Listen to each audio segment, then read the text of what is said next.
Good evening, everyone. Please welcome the Chief Executive Officer of Savills Singapore, Mr. Marcus Lu, to deliver his opening remarks. A very good evening, a very warm welcome to everyone. I can see in this room is an eclectic mix of business leaders from a myriad of industries. I would like to think, first and foremost, because of the crowd that I see in front of me, that Savills was the draw card. But clearly you are here to hear from one person, in Mr. George Yeo. Sir, such is your popularity, it holds no bounds. A big round of applause for Mr. George Yeo.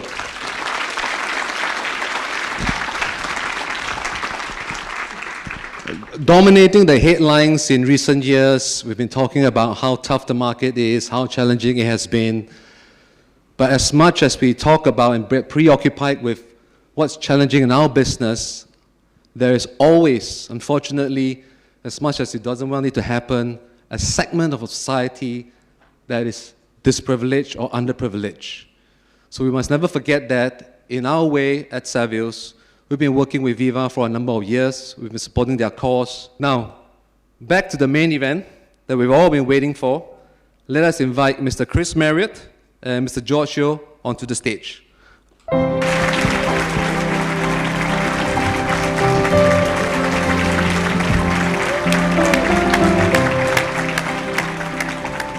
Chris is the Savills Southeast Asia CEO.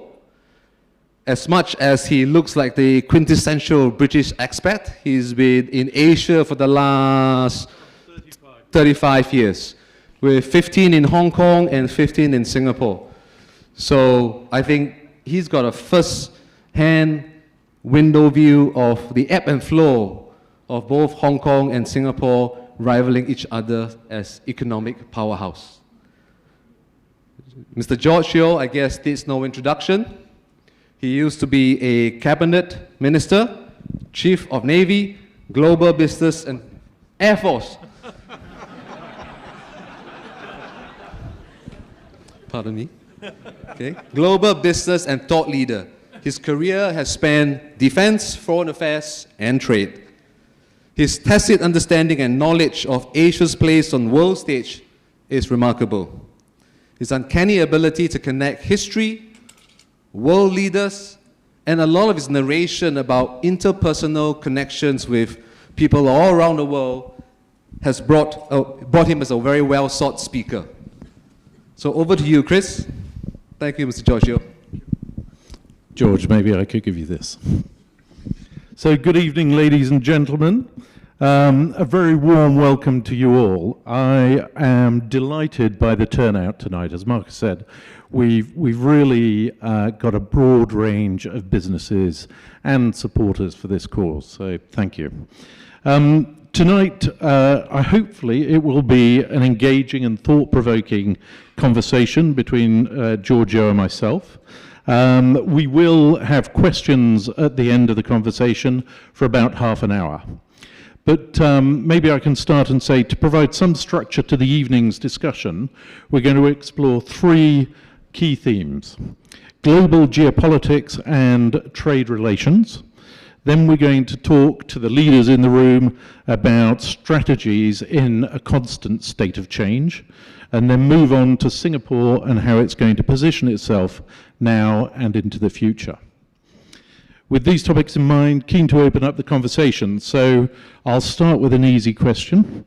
Following China's summit with India and Russia and their 80th anniversary parade with Russia, North Korea and Iran, do you think China and its allies are set for a long-term adversarial stance against the West, or is there still a path to strategic coexistence? Those images express what is happening in the world today. We're in a great transition to a different kind of world, where the US, instead of holding the ring, has decided that there's little benefit in doing so. It's jumping into the ring itself to be a participant. And the result is consternation everywhere. It used to be Lee Kuan Yew described the US as a benign superpower. It maintained global rules in international institutions like the WTO. It took the lead. And I was for many years a trade walla. I was involved in trade negotiations. And without the US, we couldn't have made progress.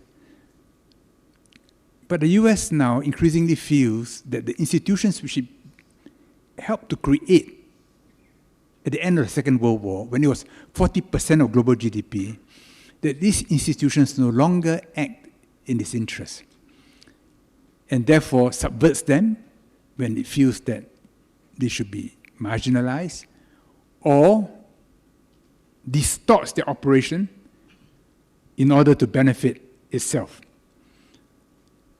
America first should be an embarrassing phrase. I mean, if you're number one, you never say me first. How can the leader, how can the CEO, how can the boss say me first? Of course we know he's me first, but there is always a dressing up, almost a hypocrisy, which shows your aura, your strength. But now there's no embarrassment. America first. And it says about bullying others. If you're Singapore, well, okay, so it's better for Singapore to stay in the shadow and don't attract too much notice. If you're Panama in the limelight, frankly, you have no choice. Then he thought he could push China. China looked the other way. China could not be pushed. Russia, of course, cannot be pushed. And even India has shown that it will not be pushed. Or Brazil, or South Africa. So Trump will push where he can, will bully whomever he can bully, and the result is a reaction. Global financial crisis, 2008. The G7 countries could not generate sufficient demand to pull the world out of a crisis. So George Bush Jr., he convened the first G20 summit. In the following year, Gordon Brown in London got the G20 leaders to coordinate fiscal and financial policy. And China introduced a 4 trillion renminbi budget. And it really spent. In those few years, China poured more concrete than the US in its entire history. It helped to get the world out from the GFC. It could have been much worse. Now imagine today, if there's another global financial crisis, and the liquidity overhang today is much greater than it was in 2008. The G20 is not functioning because of the Ukraine war. The G7 collective GDP, as a proportion of global GDP, is much smaller. We are in danger. So people are signaling to the G7, you can't decide for the entire world. So BRICS, the SCO, they are posturing to show that, look, hey, you are not what you were before. The US thought it had India on its side against China. India thought it had the US on its side against China. Then when the Ukraine war broke out, then America found that India is not going to disavow Russia. And after Pahalgam, India realized that America is not going to denounce Pakistan. So now both sides know it's an adult relationship. We get together when it's to our benefit, otherwise we act in our own self-interest. So when Modi, Xi, and Putin were laughing, holding hands, part of it was for the camera, to tell the Americans, yeah, of course you're number one, but we're not that small and you can't just throw us around. Then on September the 3rd, when China commemorated the 80th anniversary of the end of the war against Japan and fascism, he came out. Putin on one side, Kim Jong-un on the other side. But you should pan out a little bit more. It was Prabowo, it was Tokayev. Why Prabowo, why Tokayev? After Tianjin, Prabowo flew back to Jakarta because there were riots. So having calmed it down by facing the media with Megawati, Puan, Surya Paloh, and the others, he then flew back to Beijing just for the parade, then flew back to Jakarta. Why did he do that? Because it was important to the Chinese. Why was it important to the Chinese? Because in 2013 August, Xi Jinping launched the Belt and Road Initiative in Astana in August 2013 in Nazarbayev University. Slightly over a month later, he was in Jakarta, launching it at the DPR. So these two countries, Kazakhstan, Indonesia, are the two key countries for the Belt and Road. People say, oh, Belt and Road is being de-emphasized. Not at all. Belt and Road is part of this new phase of history. And that was a full display. Prabowo knew it. He knew that it was important to the Chinese. He wants China to help his program for economic development. And it was a display for the world to see, but principally for the Americans and for the G7 countries to see. That was the meaning. We are in a great transition to a multipolar world. And it's not going to go back to the past. Water doesn't flow uphill. What we have to try and figure out is what shape that multipolar world will be. You talk about China's great strength, but looking at the sort of financial standing of it at the moment, it really does need to drive its own internal economy, its own, I think GDP, the domestic consumption is about 30% of its GDP, when normally mature countries are more like 60%. It's got 17+% youth unemployment. A lot of commentators talk about too much spending on infrastructure, too much focus on key industries like EV cars or solar panels. So there's a great overcapacity there. I'm relatively bullish on China being consistent in terms of economic growth, but am I being too enthusiastic about it? Do you see that it won't have the strength to assert its position?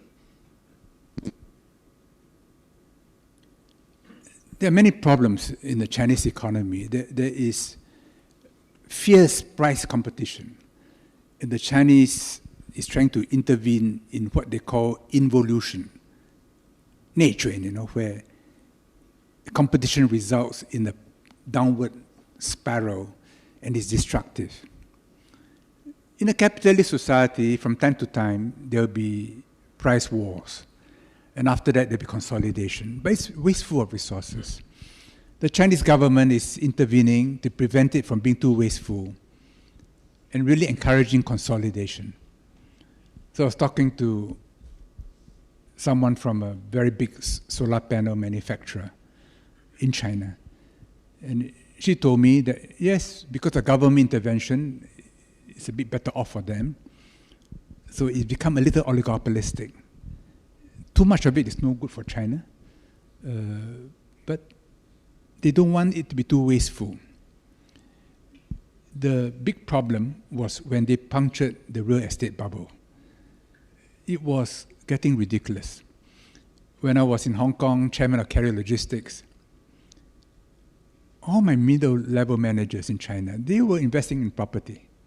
Any savings you have, you throw in the property, you leverage it with mortgages, you did nothing to those properties, they were a one-way bet.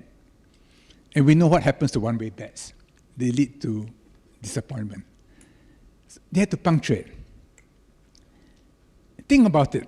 If China didn't puncture it when it did, and then they had this enormous property bubble when they were facing Trump, they would have been in a very weakened political position.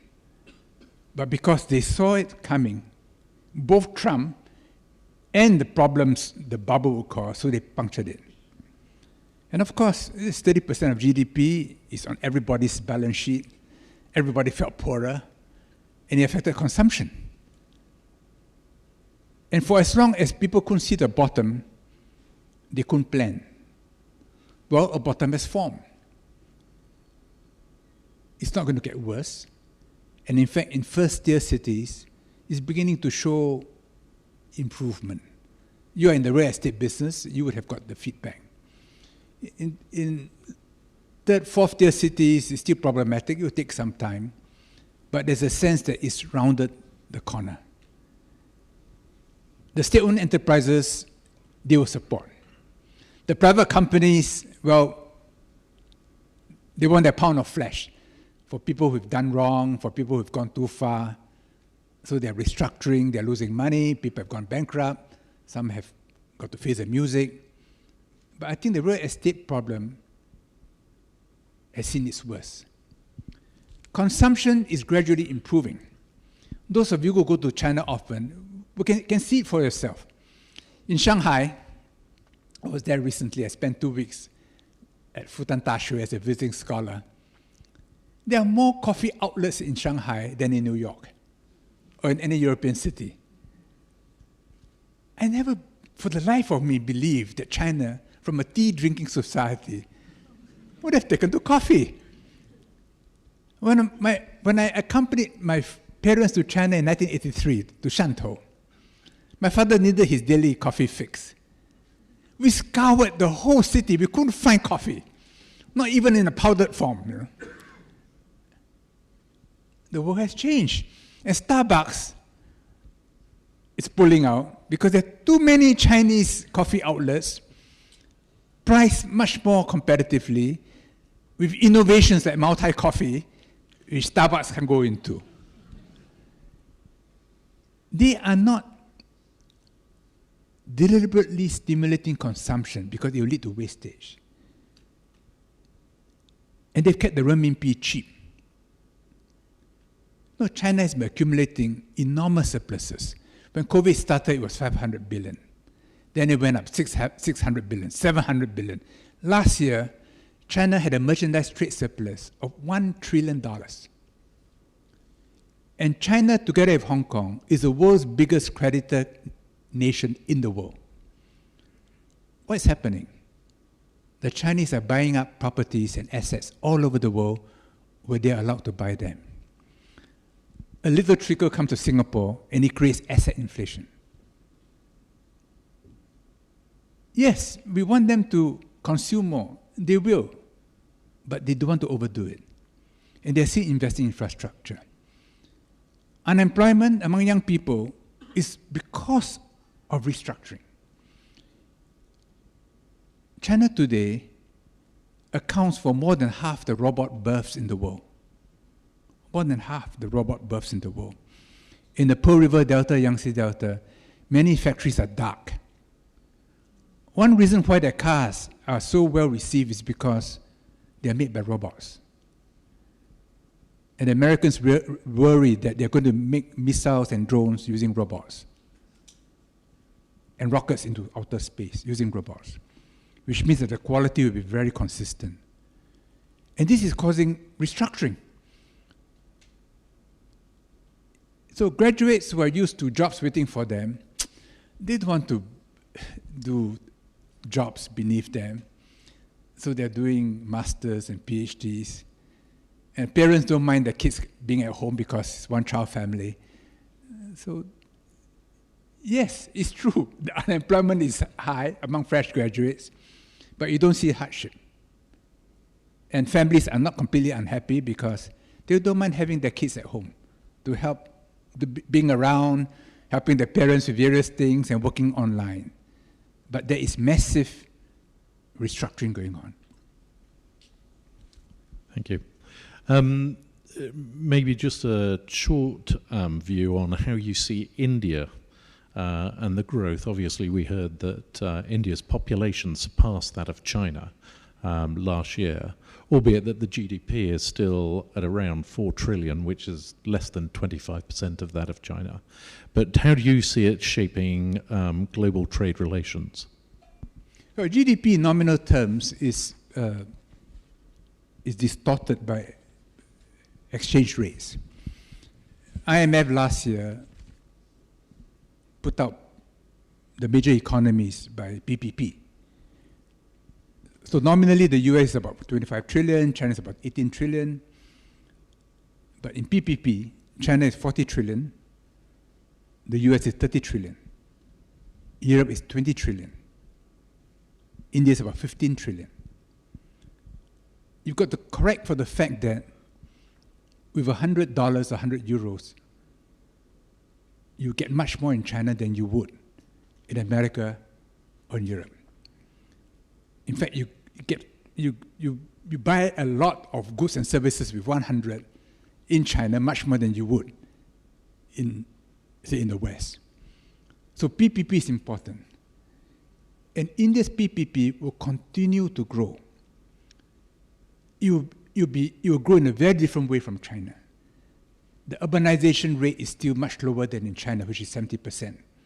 So India is still very much a rural economy. And if you have a bad monsoon, the GDP is affected.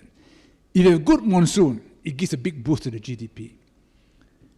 And for India, any political party which mismanages rural politics will lose power. And that's the reason why India pulled out from RCEP, because it was very worried about the rural sector. The Indian economy is actually doing reasonably well and better from a year ago. But it's higgledy-piggledy, and it's very different from China. Lee Kuan Yew used to say, you should never speak about India and China in the same breath, because that deceives you into thinking that it's kind of a similar kind of growth. India is all over, but it's organic. And if you're in Gujarat, it's Gujarat. If you're in Tamil Nadu, it's Tamil Nadu. They are divided by caste, by language, by different cultures, by religion. Whoever operates in India must be prepared to get their feet wet and understand India, and not think that from behind a screen looking at numbers, they can invest in India. That is very dangerous. If you want to be exposed to India, go to India. Get used to it. Learn to like the place. Then do India. China is simpler, but not that simple either. To think that you can, behind a screen, looking at numbers and alphas and betas, and move assets around, you can do that for Singapore, maybe, Hong Kong, US, Europe, but do that at your peril in Asia.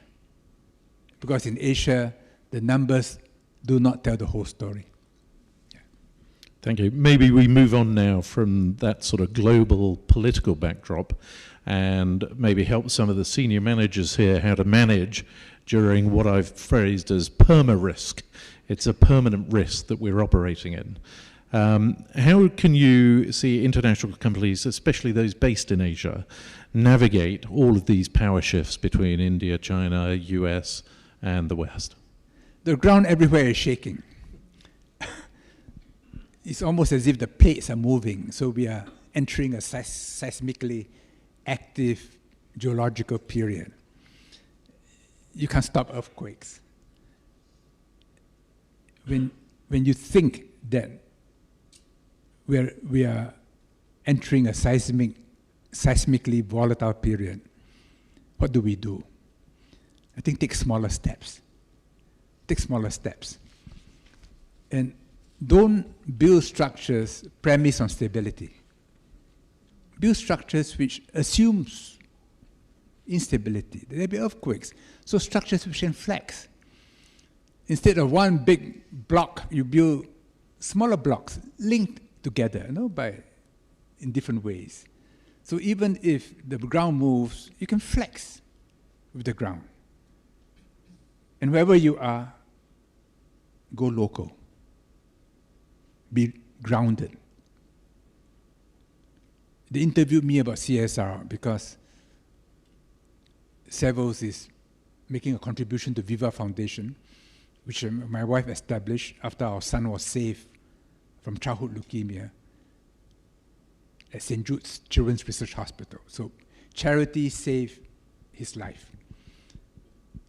But not many families who have access to the networks that we had.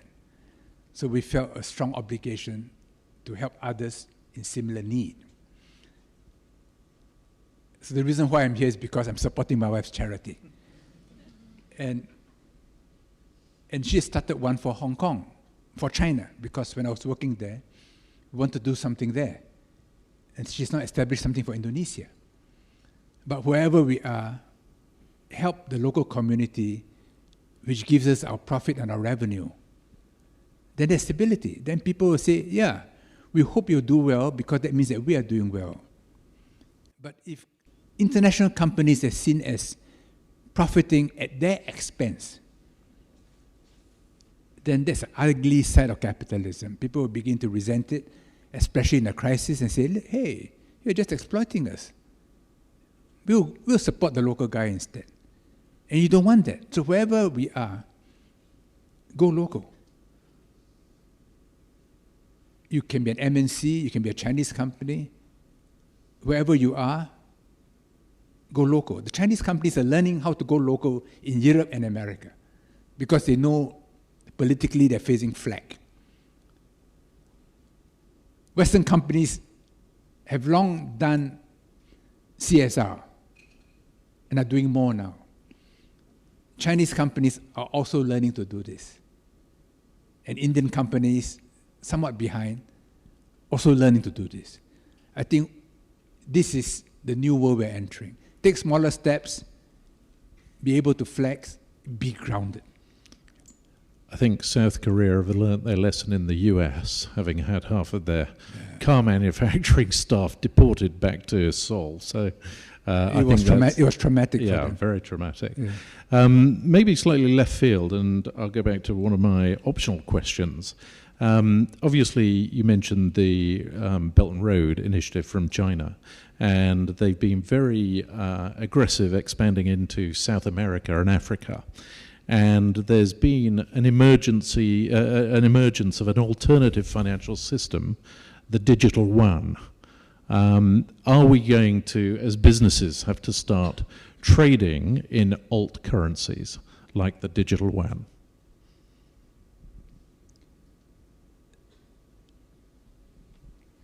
The US took over from pound sterling as global reserve currency. The idea of a global reserve currency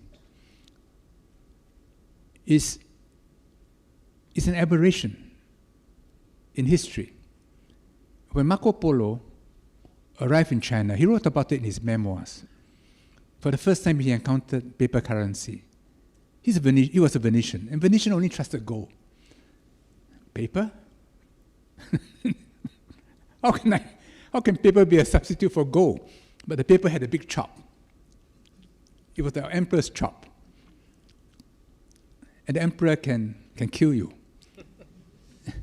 Which means that paper has backing, right? So behind fiat currency is the ability to exercise power, raw power. The American dollar is maintained by 800 military bases around the world. Think about it. When the bases start to close because the deficit cannot be, it's getting worse. And the interest servicing on American debt has already overtaken US defense spending. So it's not sustainable. So sooner or later, you'll come to a stark choice between guns and butter for American voters. At that point, bases will begin to close, just as British bases started closing after Suez.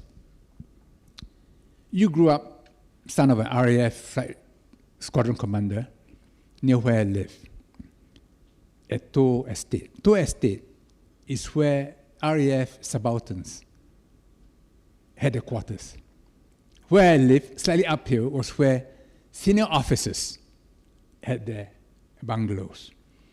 And the flag officers had their bungalows at Ferry Point, number 1 to number 7. They're still there. They're still there. All the area was SAF. They were something like 20-30% of Singapore's GDP. In 1968, Harold Wilson announced pullback, evacuation from Singapore. Lee Kuan Yew was in a panic. He flew to London, pleaded for an extension, and was given 3 years. 3 more harvests. That mattered a lot to Singapore at that time. Bases are expensive. And at some point in time,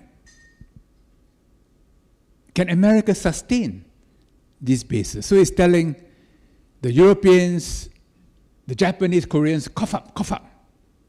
Okay, let's say the Germans cough up, 5% GDP every year. After 20 years, you tell the Germans, you don't buy Russian gas, you do this, you do that. By that time, you'll be a very muscular Germany. And you'll say, no, I don't think that's in my interest. The power is shifting. So this is the world we're entering. And when we talk about currencies, everybody worries that at what point will the US dollar break? We all know it will break one day, but it may not break for a few more decades, so live on. We don't know when the cookie will crumble or how it will crumble. So now we have cryptocurrencies, Bitcoin, and gold is steadily going up. The Venetian instinct is coming back. Why? Because everyone worries about fiat currency. Bitcoin. I've often been asked about Bitcoin. Is there violence behind Bitcoin? No, there's no violence behind Bitcoin. Is there intrinsic value in Bitcoin? None. Can North Korea hack into Bitcoin? Yes. Therefore, can America hack into Bitcoin? Of course. Can Russia? Of course. Can China? Of course. So I said, no. I'm not going to Bitcoin. Stable coins. Well, it's okay if you see it's backed by US dollar, but it's still US dollar. If it's backed by renminbi, it's renminbi. It just facilitates transaction. But it means that you can bypass SWIFT. And American control is not just in the currency, it's in the settlement system, in the banking system. So digital currencies may well weaken the American stranglehold over the financial network.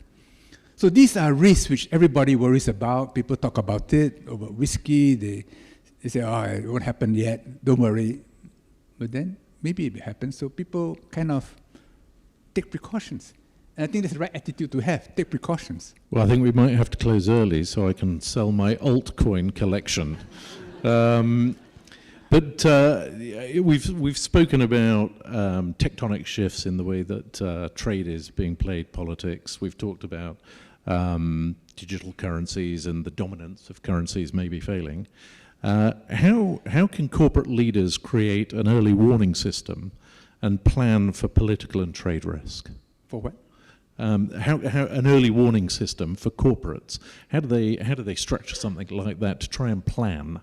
Obviously, we can never plan for a black swan event, but we can certainly see some of the tectonic shifts in trade and politics. How do we plan for something like that as a business leader? I think go back to geopolitical scenario analysis. There are no crystal balls. And if someone offers you a crystal ball, be very skeptical.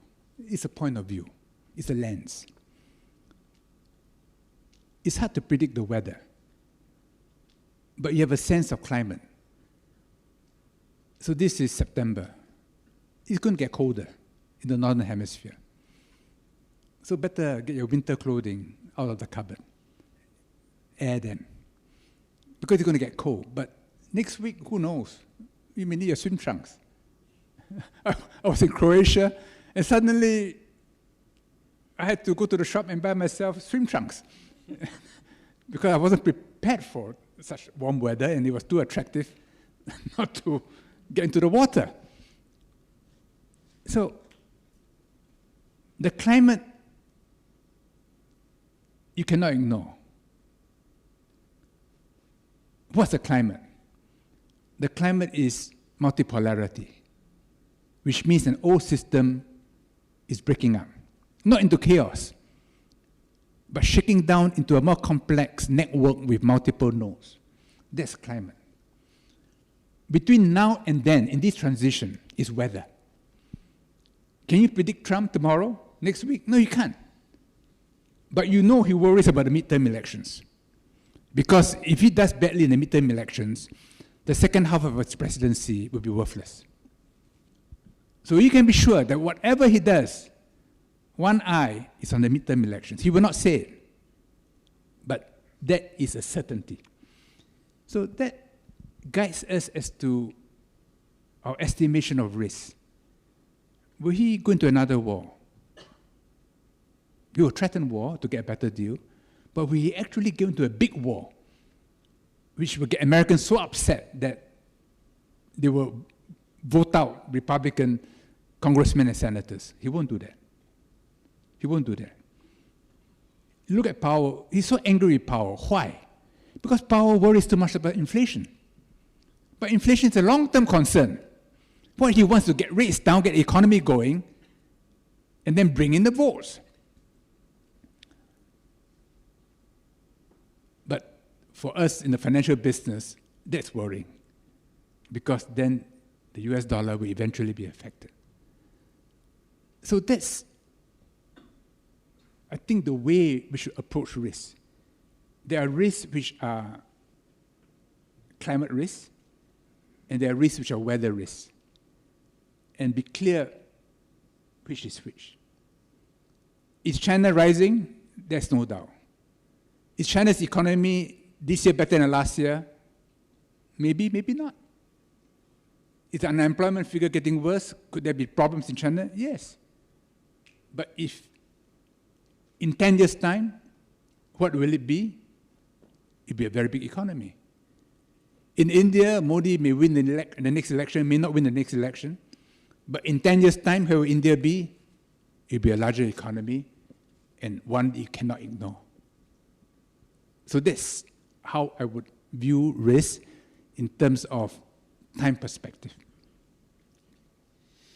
Thank you. I'm still not quite clear how we're going to run Savills in Asia Pacific over the next 5 years, but we'll work on a plan next week.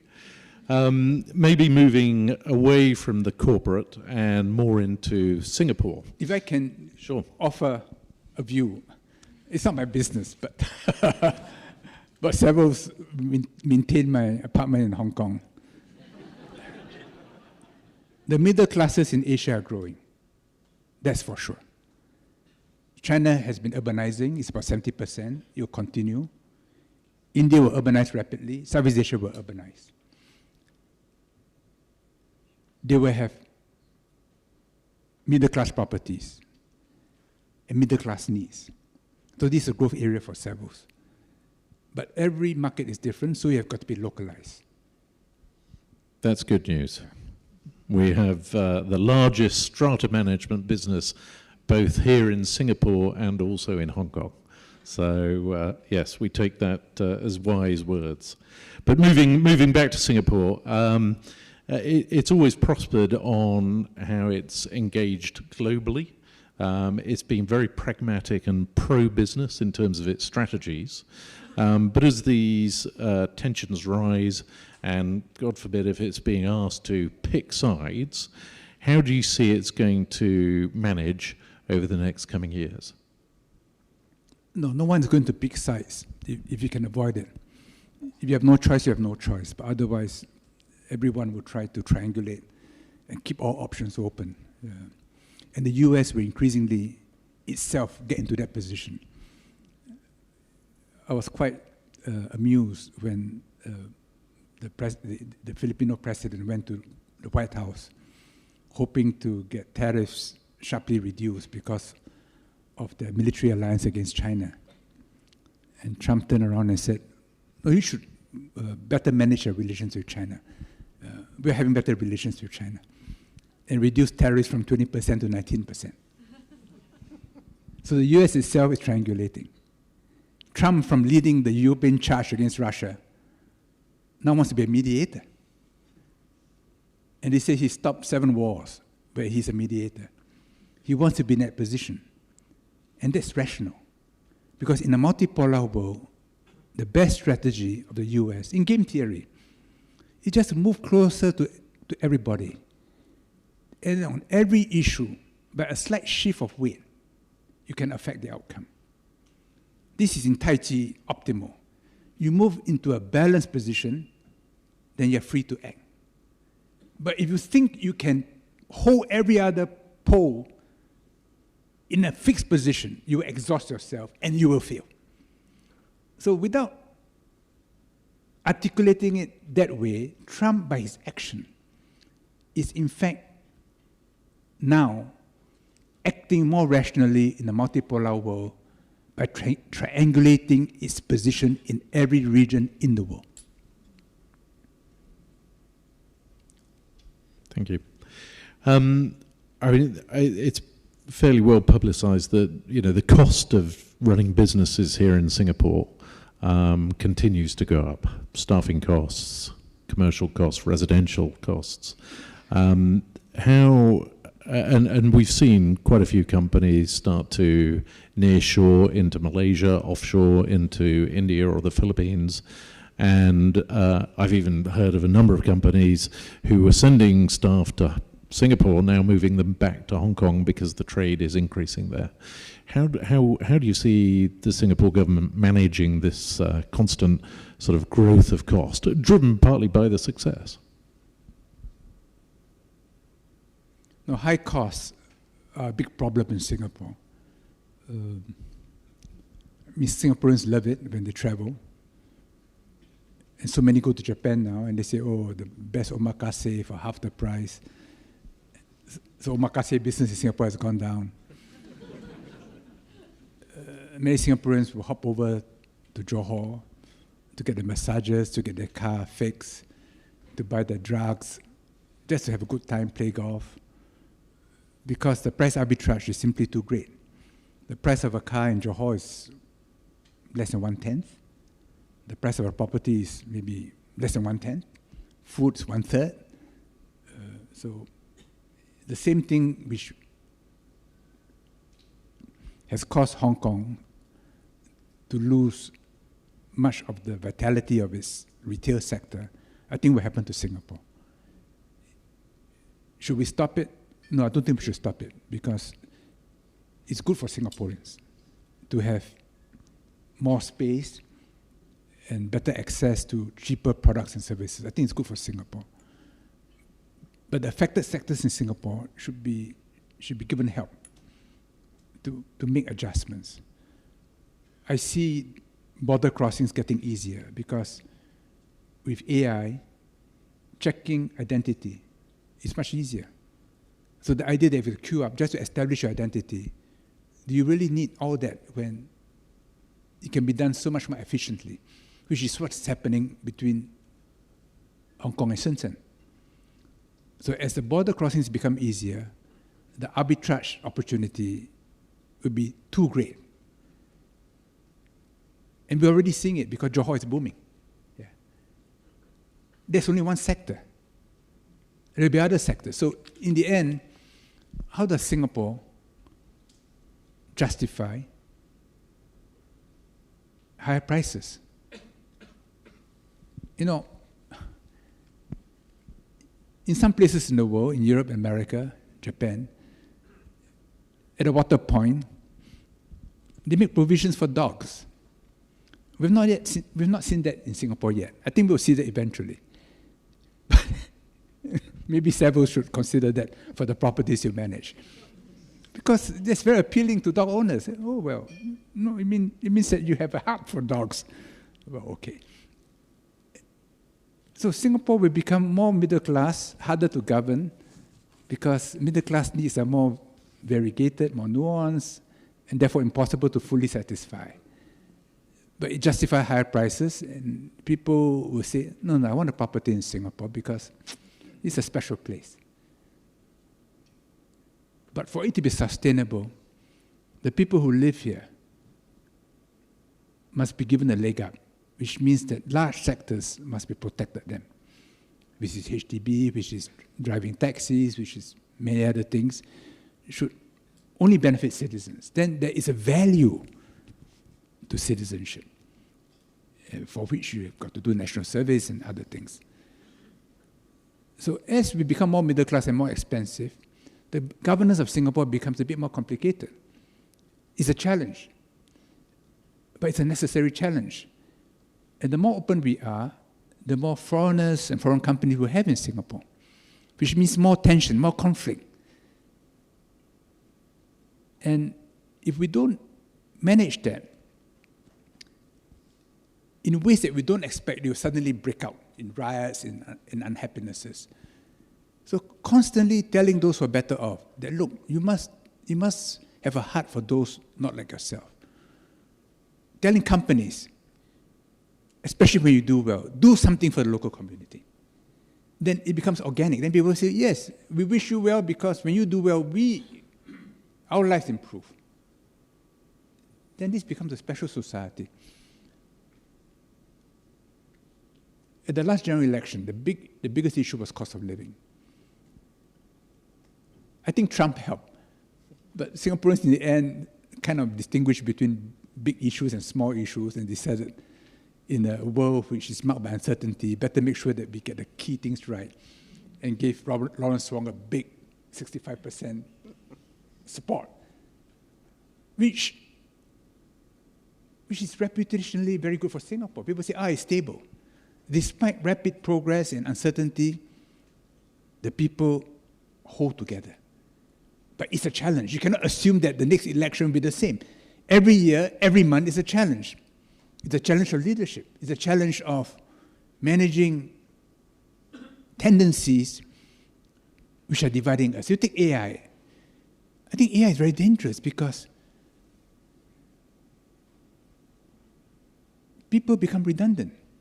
And we look at AI as a way to replace human beings, then we shouldn't be surprised that there'll be a Luddite reaction against AI. That, hey, this thing is a threat to us. But if AI is a way by which lives improve, then people say, no, all of us must get into AI. And AI enhances us as human beings. I saw an app recently about exoskeletons, Exoskeletons used to be bulky stuff which maybe commandos can wear to help them do impossible tasks. Now the AI exoskeleton in China, they're light. It doesn't require much training. You strap it on, and after a while, it knows who you are. And if you have bad knees and bad hips, you can begin to walk. And you can begin to run and lift products. And they're not that heavy. And they're going to get lighter and cheaper and smarter. So AI, not in terms of whether it's Grok or Claude or ChatGPT or DeepSeek, but AI in terms of how it can be applied to make life better in all its aspects, from production to locomotion to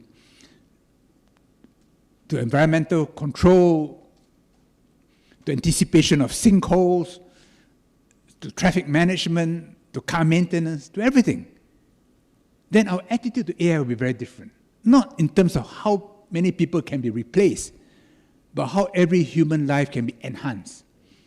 There's someone who's trapped in a wheelchair because of diabetes or whatever, cannot walk, and therefore less reliant on children and family members to apply for leave to take them out for an outing. So it requires a different mindset towards technology. And it requires education. So I had a friend in Hong Kong who's working for the Shanghai Authority. And I visited him a few months ago. He said all of them in the Shanghai government, which is a part of Shenzhen, had to attend a 2-week course in AI. They want all civil servants to learn AI so that they know how to manage AI companies and AI technology and how it can be used to benefit everyone and not to threaten people. It's something that we have to think about in Singapore. Yeah. I'm a big fan of AI, and I think it is going to be a struggle for everybody to accommodate the change that's coming. But maybe picking up on the border crossing and the ease with which you say it's now becoming in terms of getting over to Johor. We heard the announcement of the Johor-Singapore Special Economic Zone, and we've spoken about maybe nearshoring some of the services that are currently done here in Singapore. There's been, suppose, an equal balance of enthusiasm and skepticism. How do you see that playing out?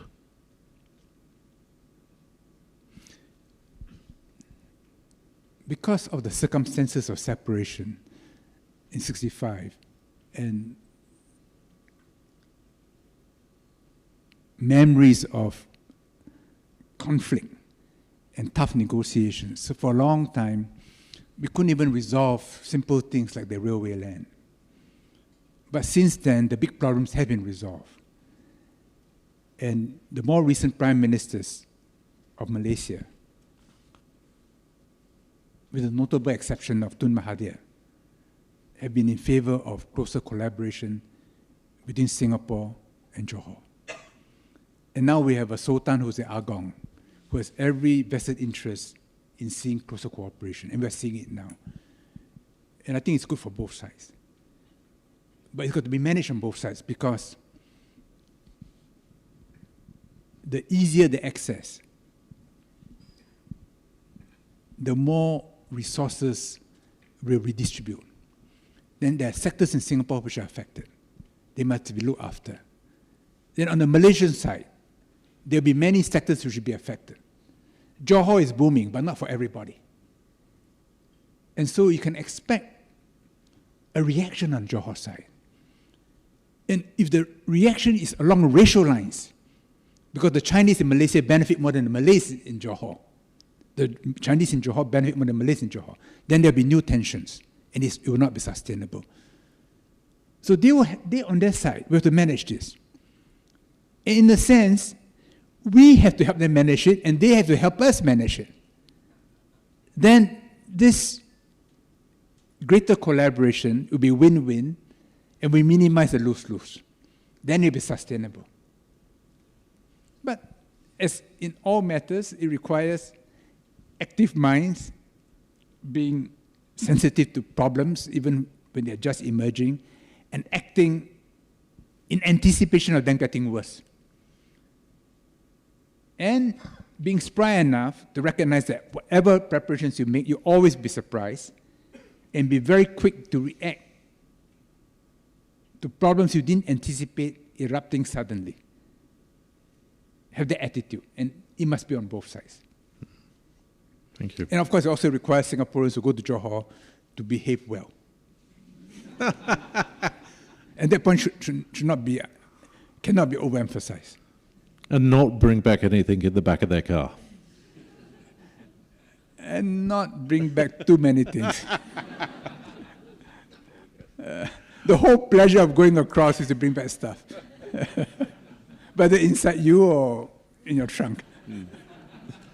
So one final question on Singapore. And what I love about Singapore is its ambition and attempts to continue to strengthen its status as a global city and serve as a location for regional headquarters. Is this is this realistic, or will Singapore continue to act as a sort of gateway to the ASEAN region and those headquarters that find it affordable enough to be in? I would say at the heart of it is culture. This has to be a culture which accepts you for who you are.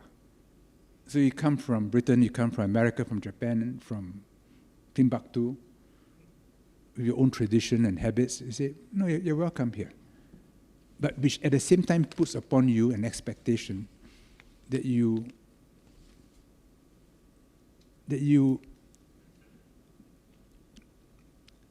behave. No, that you are in Singapore. We don't insult one another. We don't go around proselytize. And we know that we have different dietary habits, different taboos. And that expectation must be on all those who come here to work, to invest, to teach. But the overall attitude is a welcoming one. And the attitude is we welcome foreigners and foreign companies because they are a blessing to us. And foreigners and foreign companies who come here feel that, yes, we are blessed by the local people. Easy to say, there will always be problems, so it requires constant management and attention to problems when they arise. Yeah. And there will always be problems, but if we have a habit of addressing these problems and not letting it get out of hand, then this will be a remarkable place, because you can't find that in most places in the world. I was in Central Europe. I did a trip which began in Luxembourg. I went to Trier to visit Karl Marx's house, then saw the old Roman gate, the Negra Porta, then took a flight to Prague, spent one night in Bratislava, then drove to Zagreb, went to Istria, and then took my flight home from Trieste. It's a very Catholic part of Europe. And apart from Trieste, you had a sense that you're in a homogeneous society. People, there's a sense of community. You are in Luxembourg, you are in Czech Republic, you're in Slovakia. You know? And you're a foreigner, you learn to say, yes, what are the local norms? And you kind of conform. But today, if you go to a city like New York or Paris or London, you say, no, I can be who I am. I disregard the fact that I'm in America or Britain or France, because there's so many foreigners here now. I form my own local communities. So it's not a surprise that the local inhabitants are now reacting against it. And the Central Europeans have decided that they don't want to be like that. So Singapore is betwixt and between. We don't want to lose our own sense of self. But at the same time, we don't want to close in. And we can only maintain that balance by having a certain attitude and certain disciplines, and requiring of those who come here a certain attitude and discipline also. Then it can work. But it's a challenge. Yeah. Fine balance. So thank you. That wraps up the 1 hour of conversation. And I will open the floor up to questions. There'll be a number of spotters with microphones who will come and see you if your hand is up. So can the Savills members grab the microphones? We've got one over there. Whilst we're waiting, maybe I can ask one of my favourite questions that came in from the RSVPs, from Lynn Tekhock, Ebridge Preschool. In your 1991 speech, you spoke about the need to prune the banyan tree, a metaphor for reducing state dominance to allow civil society to flourish. Looking back now, through the lens of your book, Bonsai, Banyan and Tao, how has your understanding of governance, balance and openness changed? This is a balance which has to be tuned and retuned all the time. You can't do without government. I don't subscribe to Milton Friedman's view that government is an imposition. Ronald Reagan said the problem is government. Because we are from an Asian, particularly from an East Asian tradition, where the best minds for 2,000 years, for more than 2,000 years, has been applied towards the challenge of good governance. That is a central issue of civilization. How do you govern? And if you can govern well, you can govern large numbers. If you can govern large numbers well, you can have a division of labor which makes you much more productive than societies which are not able to go beyond tribal affiliations. So we inherit an East Asian tradition where some of the best brains go into governance. But governance not to impose a hierarchical system of production organization, but one which allows people to exercise their freedoms and initiative. So Lao Tzu said, governing is like frying small fish. If you over-fry a small fish, it's not edible. If you under-fry it, it's dangerous. But how to do it, like the kuning fish for nasi lemak, you know? It's just perfect. It's not burnt. You can chomp the bones. You can still eat the flesh. That's an art. Because every fish is different, and you must see and stir it just enough. Governance is like that. the idea that government is always bad, which found favor among the monetarists at some point in time. I think that is ridiculous, you know. But at the same time, a Stalinist Maoist system, that won't work either. And China is constantly trying to find the right balance. We are constantly trying to find the right balance. As companies, as families, as universities, we're all trying to find the right balance. You want enough central direction to give people a sense of purpose, but you want enough freedom so that people can exercise initiative, to disagree, and for new directions to be found. Yeah. There's no standard answer to this question. Yeah. Good, maybe we have a question over there. Hi, my name is Philip, and I love all your insights, especially through the cultural lens. We are seeing a really turbulent financial environment where gold is rising, and we are seeing a lot of instability in financial environments, and central banks around the world are doing their best to do as much as possible to support social demands, and there is a backdrop of possible layoffs, threat of AI. So we possibly can see a lot of instability in currencies, in debt crisis in the next 7 to 9 years, possibly after the end of the Trump term.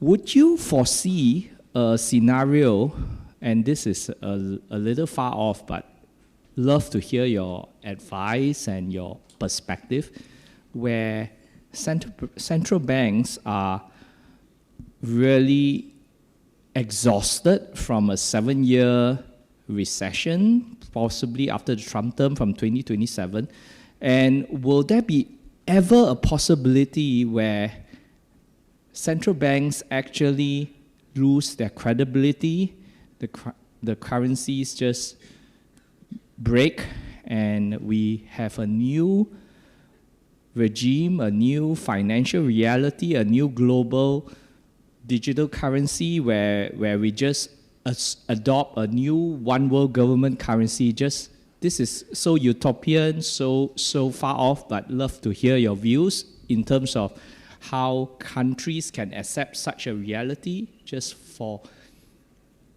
entertaining our acceptance of this and your perspective.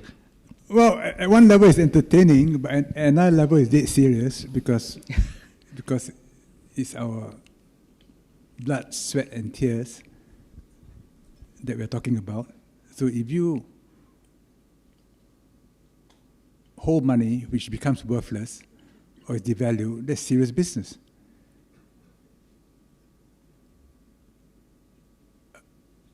I think history is a useful guide. I think for most of human history, the world has been messy. And the world we're entering is also messy. So the last 50 years may not be a good guide to the future. So the better guide to the future may be the world before that.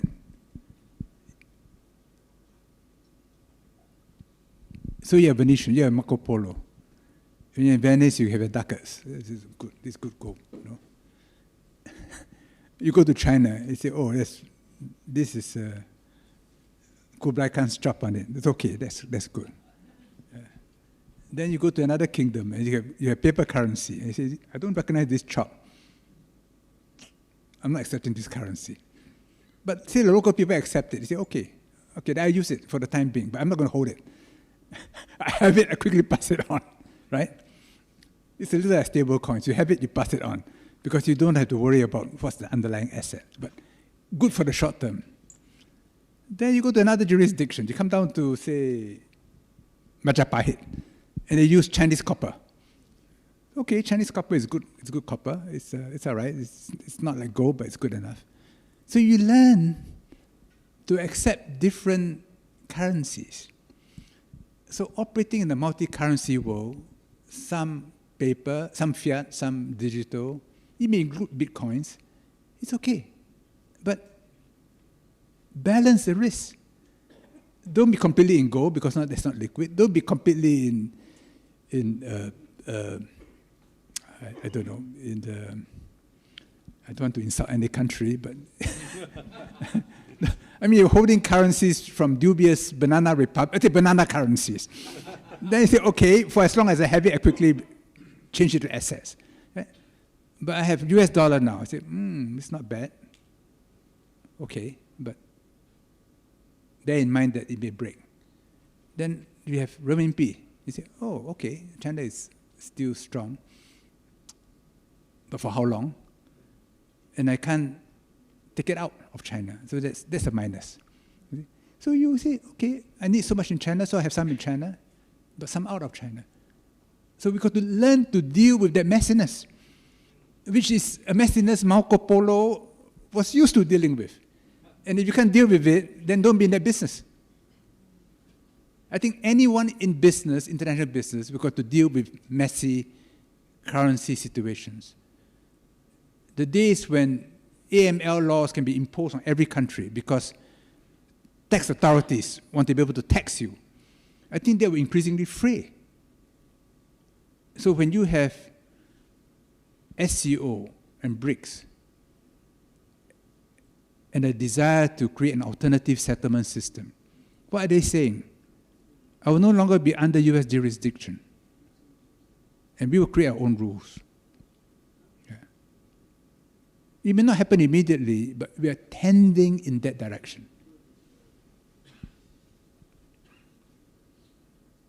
Thank you. Do we have other questions from the floor? One over there.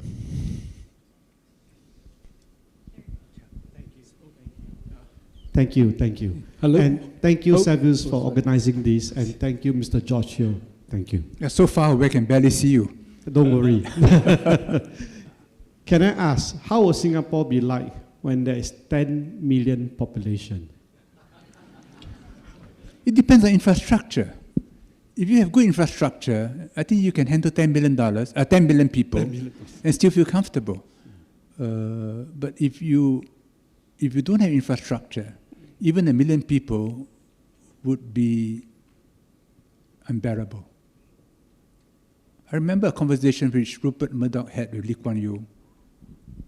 And Rupert Murdoch was talking about Singapore at the end of the Second World War and how crowded and poor it was.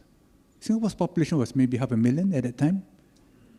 And we saw pictures of Chinatown and the Singapore River and the slums. Yeah. So it depends on infrastructure.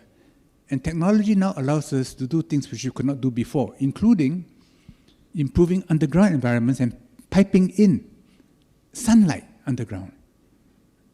It used to be that you could only do it with glass. Now you can do it to a certain degree with plastics. So if we design cities with a high population in mind, let's say we design a city for 10 million, 15 million, that even with $15 million, you have full soccer pitches at certain levels and bicycle lanes topologically separate from car lanes, from PMSs. And you don't reach 10 million, you reach 7 million. You say, wow, this place is so spacious. But if you plan for 5 million and you reach 7 million, they say, I better leave this place. It's just too crowded. So the key is infrastructure and good planning. Because if you plan ahead, then you can develop the infrastructure stage by stage at lower cost. But if you don't have a plan for a larger number, to retrofit is very expensive and very difficult. So we must have a three-dimensional master plan which goes underground and which includes, as the Chinese call it, a low-altitude economy, which means cars which can fly, delivery via drones. And enabling individuals to have locomotion, whether it's with exoskeletons or with PMSs or with bicycles or whatever. But it requires traffic separation. It costs money. Yes, it costs money. But if we create something special and people can come together and live well, then it can be justified. So you compare the infrastructure in Singapore to that in other cities in Asia. Why do we command higher prices? Because the place works. If it doesn't work, it'll be cheaper. So the easiest way to bring down prices is to make the place work less efficiently. I mean, it's something to think about. I think we have a question over here. Hello, Mr. Yeo. It's always so nice to hear all your insights about what's going on. I can't imagine how you can hold all this thing in your mind. Your brain must be so powerful. But can I just ask you two questions? You talked about the new reality in the world is multipolar system. And you talked about the challenge of middle class is more and more difficult to please. And Singapore, the per capita income is very high, I think we all know. And Singapore is a small state. And we know the challenge of a small state. And I think many of our leaders, we talked about the PM, is to say that we must keep Singapore exceptional. That is how you keep Singapore going and have a place in the world. Can we do that? That's my first question. And how do we do that? Then my second question is, Hong Kong and Singapore is always being compared, whether as a competitive or complementary. Can I ask you that, in your view, has Hong Kong lost its mojo? Thank you. Well, whether we have the spirit to continue addressing challenges and being creative and solving problems and harmonizing conflict, that is a matter of culture and a matter of almost spiritual inheritance. You know? If you feel that your ancestors have overcome these problems before, then you say, yeah, we are of that tradition, we can do it. So there are problems, and we say, okay, we put our minds to it, apply technology, and find a way out. It's the kind of faith in ourselves. And this faith in ourselves is very important. In other words, it's not just developing the potential of an individual, but it's developing the potential of an individual in relation to how he works with the people in his community. So there has to be a Singapore spirit which says, yes, this is our history. Before independence, we had a history, and we are Chinese and Indians and Arabs and Malays, and we have done great things in the past. We feel we can do it. It's faith. And faith is very important. We know that in many situations, if your morale is low, the world looks dark, you're not creative, you get quarrelsome, there's a negative 气场, feel. People get angry with one another, they get irritable. But if the spirit is good, like in strong families and in good companies, people say, no, let's sit down, lay it out, do a proper analysis, step by step, find a way to the future. Is it guaranteed? Of course it's not guaranteed. They say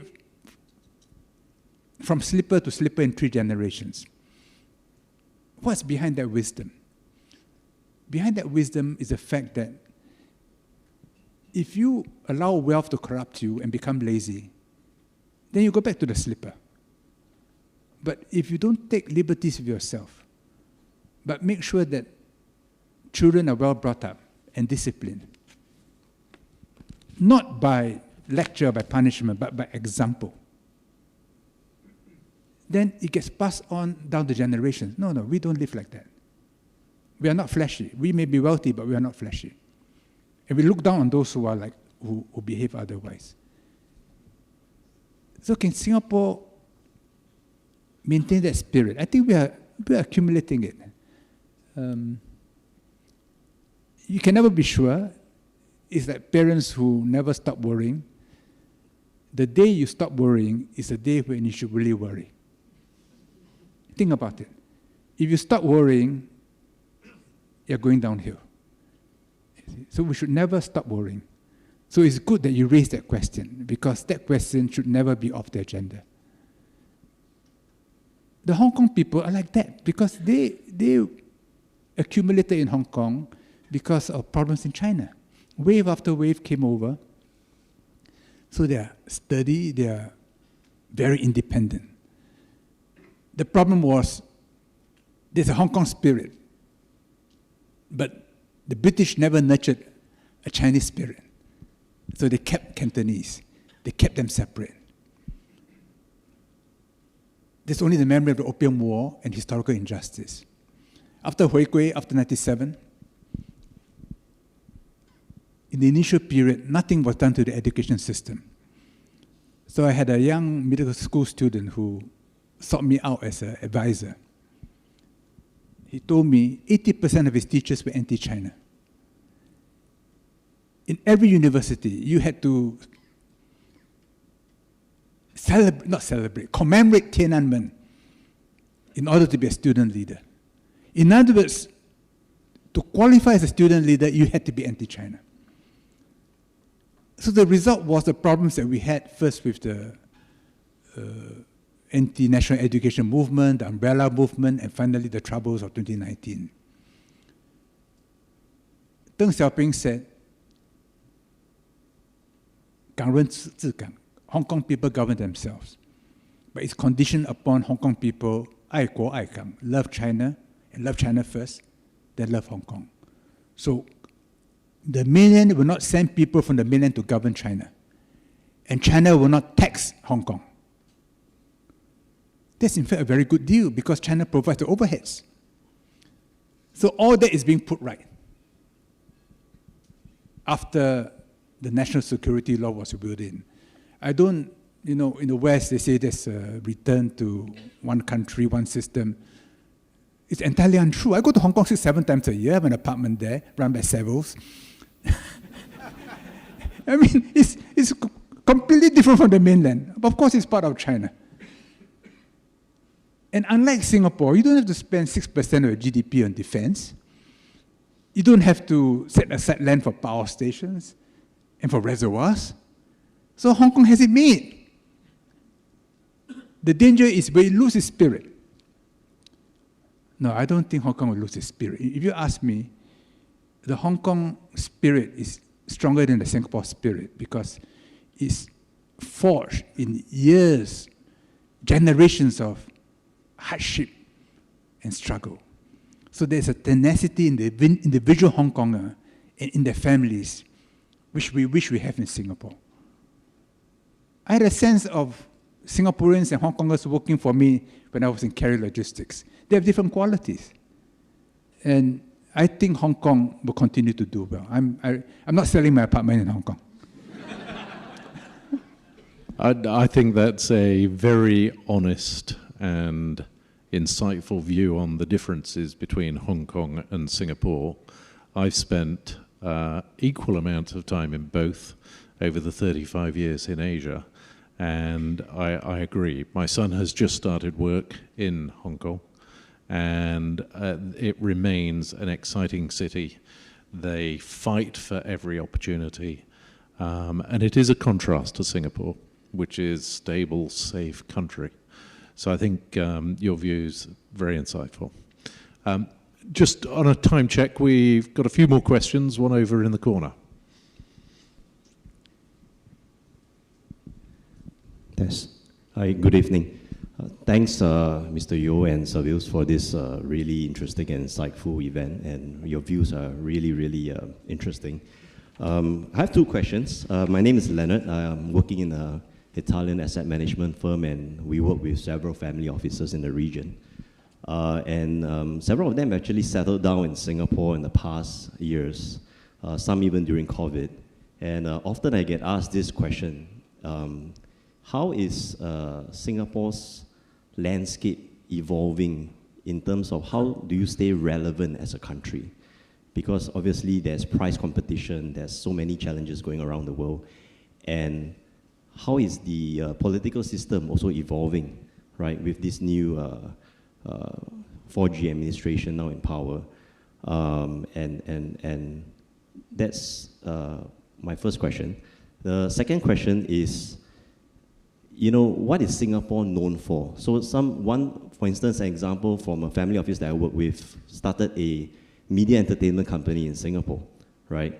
And they say that Thailand, for instance, is well known for service, right? Or Vietnam is well known for certain services or certain cultures. So, but Singapore, according to this family office, seem to complain a lot, right? The jokes around selling t-shirts, we are a fine country, and complaints are national hobby, a national pastime. How do we change the mindset of the Singaporeans, right, to adopt a more forward-looking culture and mindset, right? And what does Singapore want to be known for in future in this evolving landscape? So sorry, a couple of questions. Hope you can share with us your views. Thank you very much. The entire world is in flux. So it's natural that in Singapore, there's a sense that everything is changing, and many of us feel unsettled by the changes and worry about them, and worry even more for our children, whether they can adjust to these changes. Then we look around and say, well, but everybody's got to adjust to these changes, so we're not alone. And they said, when everything is changing, we must have a point of constancy. As they say, 不变是万变. A point of no change helping us manage 10,000 changes. And that point of constancy should be our moral quality, which means being strict with ourselves, education, saving, compassion, family, proper behavior, standards, and passing it on, and expecting of one another. I think if we have that, all the other changes are just Tai Chi movements. Be centered in the basics, and then be completely light in adjusting to change. So we can't be emotional that, oh, we must have a petrochemical industry or pharmaceutical industry, or we must be good in this or that. No, I don't think we should have any emotional attachment. How do we make a living? By serving others. If we don't serve others, we don't eat. It's as simple as that. And I think that is a good reminder. If we have a big inheritance, then of course we don't have to serve others. We just eat off grandfather, you know. But if we don't have an inheritance, and Singapore has no natural resources, no rare earths, no oil wells, no nickel mines, no vast prairies. So people all here know, you don't work, you don't eat. So you have to serve people. When you arrive in Singapore, when you are in Changi Airport, you know, in many places, airports are unpleasant. When you clear customs, you're a bit tense because they look at you, you ask you a question, they don't like answer, they give you trouble. So you are well behaved. If you're running a shopping center, will you ever do that to your customer? No, we want footfall. We smile at you. It doesn't mean that we are not worried about security, but it's a service orientation. Singapore must always have that. If we think that we don't need others, then we don't eat. So we want something, so serve. So we must always serve others and serve ourselves by serving others. And if we do that, the world changes. We say, no, we can't make a living here anymore because they can do it for themselves. In this area, because of changes, there's now a domain shift and therefore an arbitrage opportunity. We can provide a service there. Then we make something for ourselves. which should always be a place where you can buy cheaper and sell dearer. Whether it is a good, a service, a financial product, where you can buy cheaper and sell dearer. It's a service orientation. And in the end, we serve by arbitraging the inefficiencies, the domain differences around us. And since the world is in flux, in fact, the opportunities to make a living, to serving others, may in fact increase. So it's not that world in flux is bad for us. If it's too stormy, of course, it's bad for us. But a world which is in flux may be a good thing for us, provided we stay alert, and in all the domains at which boundaries we interact have their reflections in Singapore, we're in business. So we've got to bridge China and India, and the Chinese and Indians are in Singapore, and we can deal with both, and they don't kill each other in Singapore, we're in business. Perfect.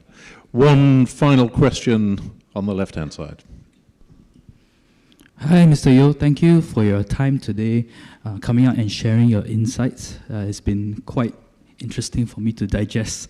So, in recent days, I have witnessed what is, in my opinion, the most surreal United Nations General Assembly proceedings in recent times. And that is, to me, very symbolic of the ongoing breakdown of the post-1945 world order. So, my question is in two parts. And it draws from remarks made by Minister Vivian Balakrishnan, where he called for some reforms to how the Security Council members use their veto votes, and also from a question that President Trump posed to the world in the General Assembly, where he questioned the continued existence of the United Nations itself. So the first part of my question would be, in your opinion, what kind of reforms might be suggested to improve these global institutions for global governance? And if President Trump's visions, rather scary vision, were to come to pass, and these institutions were done away with ultimately, in your estimation, would you think we would revert back to a sort of balance of power approach in world politics with a more regional order? Or is it more bilateral? And maybe the key players are the middle powers right now, like Brazil, India, Turkey, for example.